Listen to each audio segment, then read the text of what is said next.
രാഹുൽ ഗാന്ധി ഇരന്ന് മേടിക്കുകയാണ്. പണ്ടൊക്കെ നമ്മുടെ യൂണിവേഴ്സിറ്റികൾ എന്ന് പറഞ്ഞാൽ ഗുൽമോഹർ ഇടങ്ങളായിരുന്നു. കമ്മിക്കൂട്ടങ്ങൾക്ക് അവിടെ വലിയ രീതിയിലുള്ള ഹോൾഡ് ഉണ്ടായിരുന്നു. കോൺഗ്രസ്സുകാർക്ക് അവിടെ വലിയ രീതിയിലുള്ള ഹോൾഡ് ഉണ്ടായിരുന്നു. നെഹ്റു എന്നൊക്കെ കേട്ടാൽ വലിയ രീതിയിൽ ആനന്ദപൂരിതമാകുമായിരുന്നു ഇവരുടെയൊക്കെ അന്തരംഗം. കാരണം ഇവർ പഠിപ്പിച്ചിരുന്ന ചരിത്രമാണ് അവിടെ ഉള്ള ആൾക്കാർ പഠിച്ചുകൊണ്ടിരുന്നത്. യഥാർത്ഥ ചരിത്രം ഇവർ പഠിച്ചുകൊണ്ടിരുന്നില്ല. അതുകൊണ്ട് തന്നെ പാകിസ്ഥാൻ എന്ത് പറയുന്നു, പാകിസ്ഥാൻ എന്ത് ചെയ്യുന്നു, പാകിസ്ഥാൻ ഇന്ത്യയെക്കുറിച്ച് എന്ത് പറയുന്നു, അതൊക്കെയായിരുന്നു ഇവർക്ക് വേദവാക്യം. ഇന്നും അതൊന്നും അവർക്ക് മാറിയിട്ടില്ല. പക്ഷേ അതൊക്കെ യൂണിവേഴ്സിറ്റിയിലെ പിള്ളേർക്ക് മാറി. ഇന്ന് അവർ യഥാർത്ഥ ചരിത്രം പഠിച്ചു തുടങ്ങിയിരിക്കുന്നു.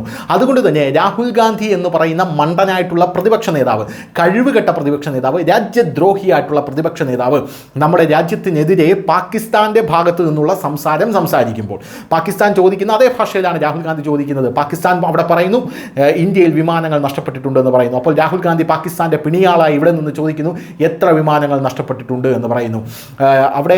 ഇവിടെയുള്ള സൈനികർ മരിച്ചിട്ടുണ്ട് എന്ന് പാകിസ്ഥാൻ പറഞ്ഞു കഴിഞ്ഞാൽ രാഹുൽ ഗാന്ധി എത്ര പേർ മരിച്ചിട്ടുണ്ട് എന്ന് ചോദിക്കുന്ന സാഹചര്യമുണ്ട്. പോരാത്ത കഴിഞ്ഞ് മല്ലികാർജ്ജുൻ ഖാർഗെ പറയുന്നത് ഇതൊരു തട്ടിക്കൂട്ട് യുദ്ധമാണ് ഇന്ത്യ നടത്തിയതെന്നാണ് പറയുന്നത്. പാകിസ്ഥാൻ്റെ 13 എയർബേസുകൾ ചാരമായി. പാകിസ്ഥാൻ്റെ 9 ഭീകര കേന്ദ്രങ്ങളിൽ 600 ഭീകരരെയാണ് ഇന്ത്യ ലക്ഷ്യം വെച്ച് അങ്ങോട്ടേക്ക് ഇന്ത്യ സ്കാൽപ്പ് മിസൈലുകൾ അടക്കം അയച്ചത്. പാകിസ്ഥാൻ്റെ വെള്ളം കൂടി ഇന്ത്യ മുട്ടിച്ചു. പാകിസ്ഥാൻ നെട്ടോട്ടമോടുന്ന കാഴ്ചയാണ് നമുക്ക് കാണാൻ സാധിച്ചത്. ഓപ്പറേഷൻ സിന്ദൂർ ഇനിയും അവസാനിച്ചിട്ടില്ലെന്ന് പറയുന്നു. ആ സാഹചര്യത്തിൽ ഭീകരവാദികളുടെ ഭാഗത്ത് നിന്ന് സംസാരിക്കുന്ന രാഹുൽ ഗാന്ധി കഴിഞ്ഞ ദിവസം ഡൽഹി യൂണിവേഴ്സിറ്റിയിൽ എത്തിയപ്പോൾ രാഹുൽ ഗാന്ധിക്ക് നേരെ വലിയ രീതിയിലുള്ള പ്രതിഷേധമുണ്ടായി. ഇതാണോ സമയം, അതായത് ഇതാണോടാ മണ്ടാ സമയം എന്നാണ് അവിടെ ഒരു പെൺകുട്ടി ചോദിക്കുന്നത്. നമ്മുടെ രാജ്യത്തെ സെക്യൂരിറ്റിയെ ചോദ്യം ചെയ്യാൻ എന്നാണ് ദേശഭക്തിയായിട്ടുള്ള ഒരു പെൺകുട്ടി രാഹുൽ ഗാന്ധിയോട് ചോദിക്കുന്നത്. ആ ദൃശ്യങ്ങൾ എന്തായാലും നമുക്കൊന്ന് കാണാം.